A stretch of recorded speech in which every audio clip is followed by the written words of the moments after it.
नमस्कार। स्वागत है आप सभी का आज की हिंदी पाठशाला में। हम पढ़ रहे थे बाल गोविंद भगत, लेखक राम वृक्ष बेनीपुरी, जो कि संकलित है क्षितिज भाग 2 कक्षा 10 के पाठ्यक्रम में। तो चलिए आज की वीडियो में हम जानेंगे कि लेखक ने ऐसा कौन सा प्रसंग बताया है कि उसे लगता है कि वह उनकी संगीत साधना का चरम उत्कर्ष था, कि एक्सट्रीम लेवल था। चलिए पढ़ना शुरू करते हैं।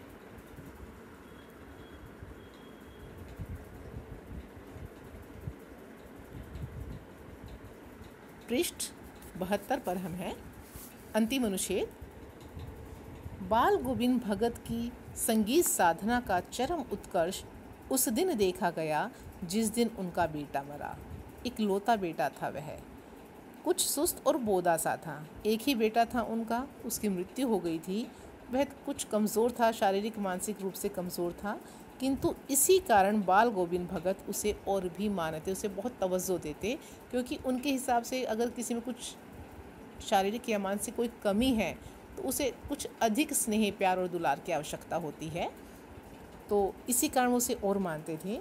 उनकी समझ में ऐसे आदमियों पर ही ज़्यादा नज़र रखनी चाहिए, उनका ध्यान रखना चाहिए या प्यार करना चाहिए। तो इसलिए वो अपने बेटे का बहुत ध्यान रखते थे, क्योंकि वह कुछ बोदा सा था, कुछ सुस्त सा रहता था, शारीरिक रूप से मानसिक रूप से कुछ कमज़ोर था।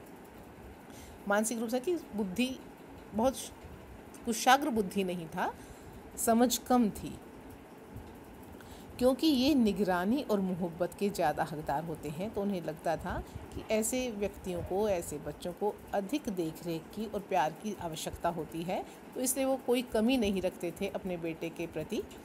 बड़ी साध से, बहुत इच्छा से, साध मतलब इच्छा से उसकी शादी कराई थी। पतोहू बड़ी ही सुभग, पतोहू पुत्रवधू, बहुत ही सुभग, सौभाग्यशाली और सुशील थी, विनम्र स्वभाव की स्त्री थी। घर की पूरी प्रबंधिका बनकर पूरे घर का बोझ, पूरी गृहस्थी उसने अब संभाल ली थी, प्रबंधन कर लिया था भगत को। और ऐसा करते हुए पुत्रवधू ने भगत को बहुत कुछ दुनियादारी से निवृत्त कर दिया था, दुनियादारी के कामों से मुक्त कर दिया था, क्योंकि उसके विवाह से पूर्व घर की देखभाल, बेटे की देखभाल स्वयं भगत को करनी ही होती थी। लेकिन विवाह के बाद पुत्रवधू ने उन्हें इन जिम्मेदारियों से मुक्त कर दिया था, घर का काम का जो स्वयं संभालने लगी थी। उनका बेटा बीमार है, इसकी खबर रखने की लोगों को कहाँ फुर्सत, कि लोगों को कहाँ इतना समय होता है, कहाँ इतना कोई ध्यान रखता है कि इसके घर में कौन बीमार है, किसका हालचाल पूछना है। लोग अपने अपने कार्यों में, अपने व्यवस्था में, जो उनका जीवनचर्या है उसमें व्यस्त रहते हैं। किंतु मौत तो अपनी ओर सबका ध्यान खींच कर ही रहती है, लेकिन मृत्यु एक ऐसा अवसर है जो सबका ध्यान आकृष्ट कर लेती है, सबका ध्यान खींच लेती है। हमने सुना, लेखक कहता है कि उसे भी खबर लगी। क्या लगी? बाल गोविंद भगत का बेटा मर गया, कि उसकी मृत्यु हो गई। कुतूहलवश उनके घर गया कि क्या हुआ था, कैसे मृत्यु हुई, यह सब जानने के लिए कुतूहल, उत्सुकता मन में हुई, सब जानने की इच्छा हुई। तो उनके घर पर गया, देखकर दंग रह गया, हैरान हो गया। क्या देखकर? बेटे को आंगन में एक चटाई पर लिटाकर एक सफ़ेद कपड़े से ढांक रखा है। बेटे का जो शव है उसको आंगन में ही चटाई पर लिटाया हुआ है और सफ़ेद कपड़े से ढक दिया है। वह कुछ फूल तो हमेशा ही रोपते रहते, उनके आंगन में कुछ ना कुछ फूल हमेशा होते थे, क्योंकि पेड़ पौधे लगा कर रखते थे। उन फूलों में से कुछ तोड़कर उस पर बिखरा दिए हैं। बेटे के शव पर फूल बिखराए हुए हैं, फूल और तुलसी दल भी, तुलसी के पत्ते भी। सिरहाने एक चिराग जला रखा है और बेटे के शव के सिर की तरफ, सिरहाने सिर की तरफ एक दीपक जलाकर रखा हुआ है, और उसके सामने ज़मीन पर ही आसन जमाए गीत गाए चले जा रहे थे। सामने बैठे हैं और गीत गाते जा रहे हैं।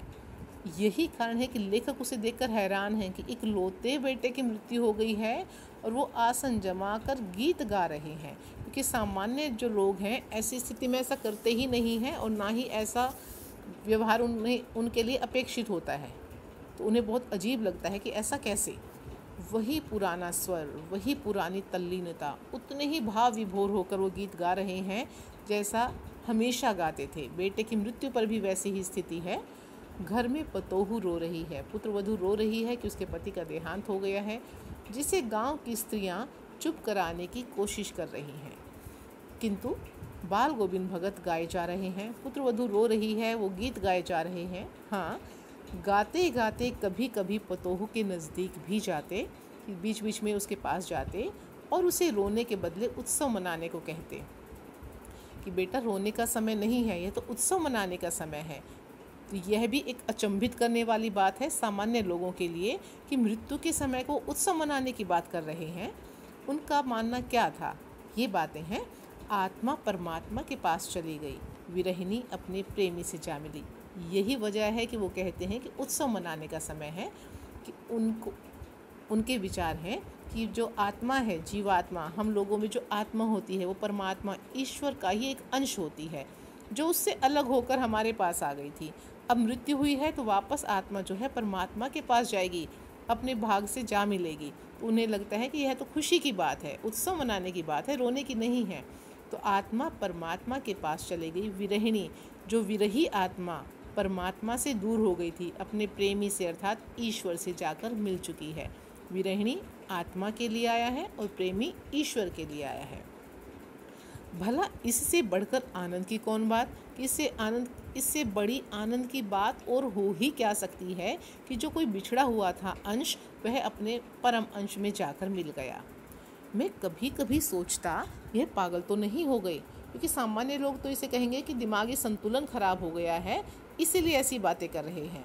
तो उन्हें लगता कि पागल तो नहीं हो गए, किंतु नहीं, खुद ही लेखक अपनी बात काटता है कि नहीं, वह जो कुछ कह रहे थे उसमें उनका विश्वास बोल रहा था, ईश्वर के प्रति असीम विश्वास, जो सामान्य व्यक्ति के पास नहीं होता है।